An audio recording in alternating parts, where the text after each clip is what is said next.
Alors, je précise, je viens de le dire en termes de ce moment-là, et aujourd'hui vient aussi l'aspect solidaire des autres, tout le temps dans la nation, mais qui va que la langue française ne sera pas détruite, souffre, puisqu'il a bénéficié, c'est d'ailleurs en train de faire un avantage. On est avantagé de l'essentiel d'une absence d'accent démarcatif posé dans un peu basique, mais assez politique.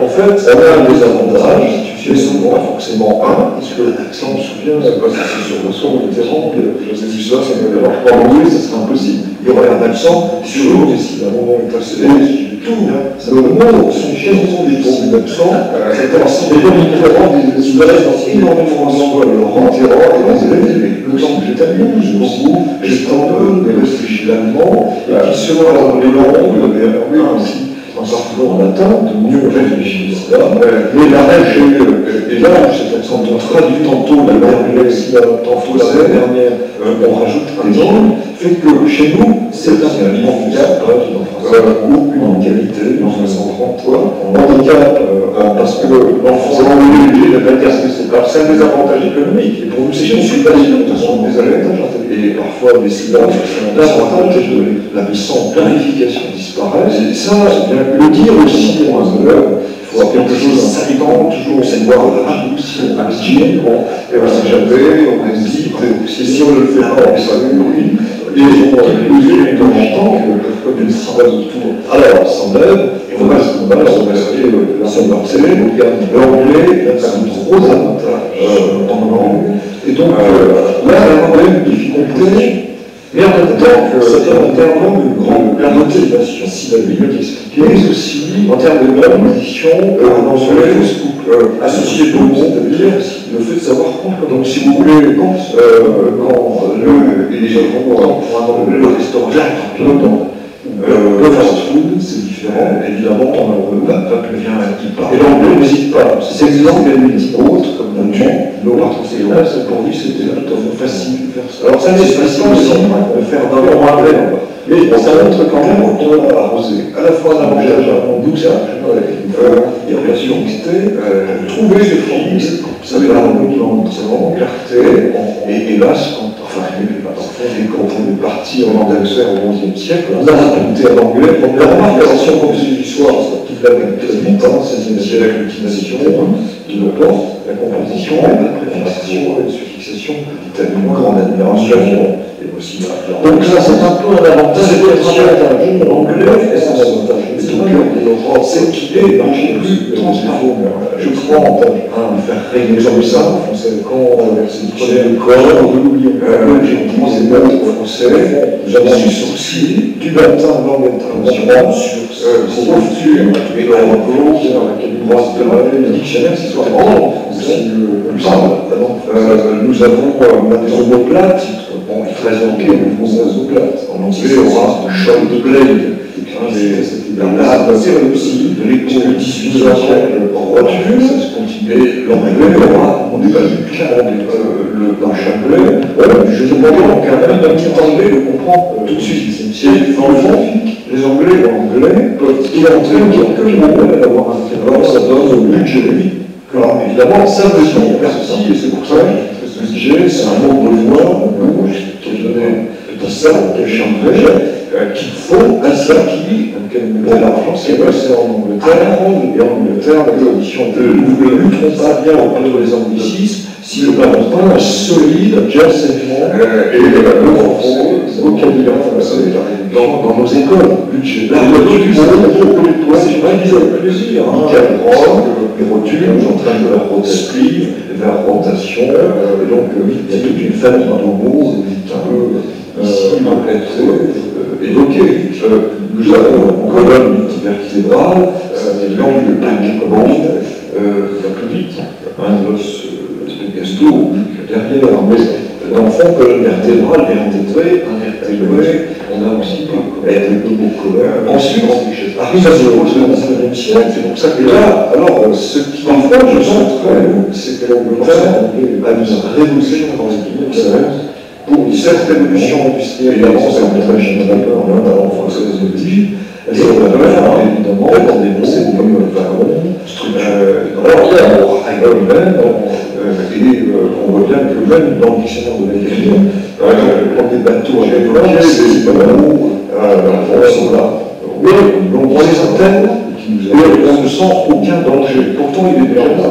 Il est là parce que c'est vraiment très riche, que banlieue banale, pour arriver au bando dans le rap en passant par abandonné, je ne vais pas revenir là-dessus, mais il y a toute une histoire. Mais il y en a un qui est typique, et qui montre qu'il faut qu'on travaille, il faut qu'on défende notre langue, il faut traduire les mots anglais, certes, mais il faut aussi défendre notre langue.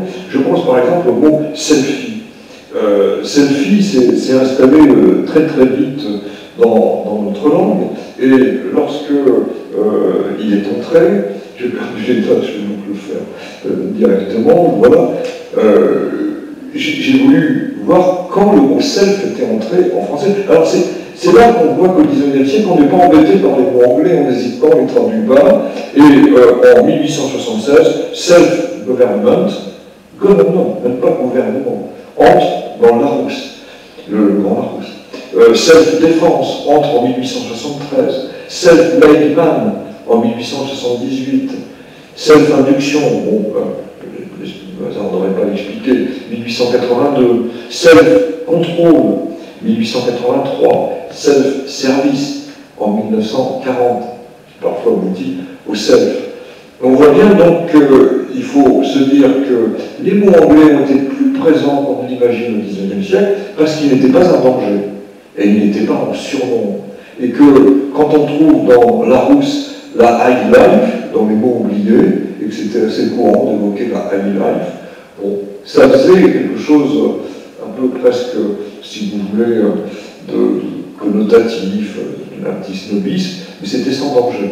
Après, bon, ça commence à devenir inquiétant, et c'est vrai que là, il y a une réaction qui va exister, et qui commence évidemment, vous le savez, par, bien sûr, les institutions qui se mettent en place, et puis surtout en 1964, par les oufs anglais de René Etienne, qui avec une sorte de coup, j'allais dire de coup de gueule, mais il y a un peu de ça, avec une volonté vraiment de dénoncer trop d'anglais, un pousse à construire des institutions, et en 1972, donc voici avec Georges Pompidou, les commissions de terminologie pour enrichir le français, et l'Académie, puis la délégation générale de la langue française, les organisations que vous représentez sont montées au front, et à partir, disons, des années 1970, il y a une lutte contre ces mots anglais qui sont là en trop grand nombre, et qui finissent par avoir une sorte de pollution dans la langue française qui pour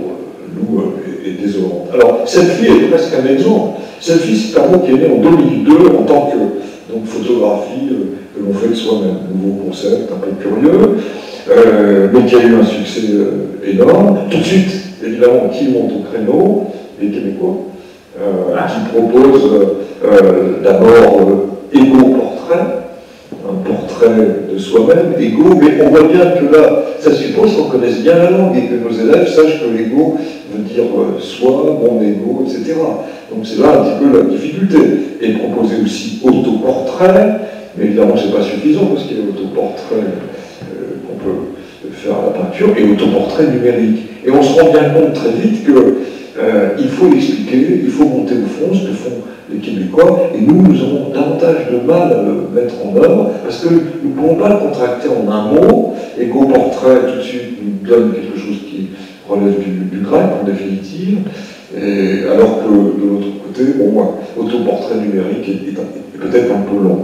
Alors, les Anglais ont continué, alors ils ont fait le bookshelfing, c'est se photographier devant une bibliothèque. Ils ont fait le wealthy, c'est se photographier dans un état de richesse, c'est assez antipathique. Les dames, surtout, je pense, ont fait le lexi, photographier en montrant bien leurs jambes.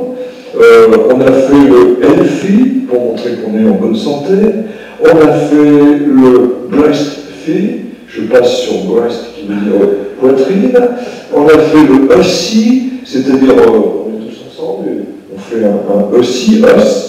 Et toute une série comme ça jusqu'au Drenfi.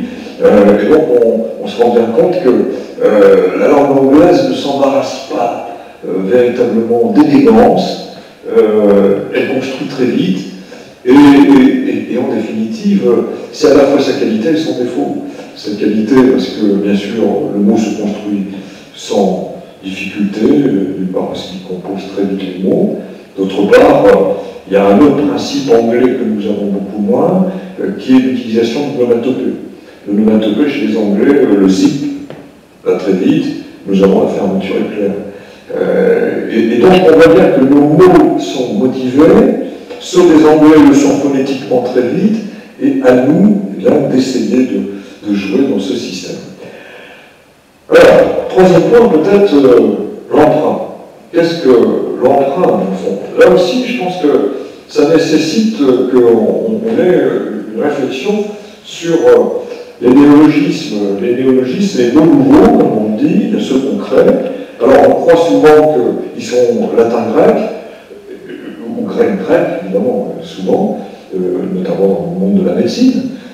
Mais les trois quarts du temps, j'avais calculé qu'à peu près 80% sont en fait des emprunts à l'anglais. Parce que comme les Anglais ont facilité à mettre ensemble les racines natives et grecques, évidemment, ils créent tout de suite un mot, et nous, le I grec, le transformer en IE ne pose aucun problème. La photographie est bien difficile à traduire comme beaucoup de mots de la médecine. Alors peut-être qu'il y a quand même un défaut. Si aujourd'hui, en licence, avec mes étudiants, aujourd'hui, plutôt hier, parce que j'ai pris ma retraite, mais il y a encore 1 an ou 2 ans, je leur donnais des listes de racines latines et des listes de racines grecques, et qu'ils découvraient, je ne sais pas, que Mélanésie, Méla voulait dire noir, Nésie, île, etc., et toute une série d'autres mots qui me paraissaient assez simples. Mélanésie n'est pas évident, mais je ne sais pas, céphalopode, céphale, tête, pod, pied, j'ai voulu noter, etc. Je me disais, mais il y a quelque chose qui a été raté, parce qu'on faisait peut-être trop de latin et de grec. D'un seul coup, on n'en fait plus du tout, et entre les deux, il y avait Pierre Larousse avec le jardin des racines latines et grecques, qui avait lancé ses ouvrages, que mon père m'avait offert et fait réciter d'une certaine façon vers 12-13 ans, et qui manque cruellement aujourd'hui. D'ailleurs, nos étudiants en lettres ne savent pas que céphale veut dire tête. Alors comment voulez-vous qu'ils créent des mots si ils n'ont pas ce qui se trouve au début de tout petit Larousse et au début des petits Robert, avec ses listes, et si les enseignants ne passent pas ici eh bien, un moment à enseigner, ou en tout cas à l'avoir en tête.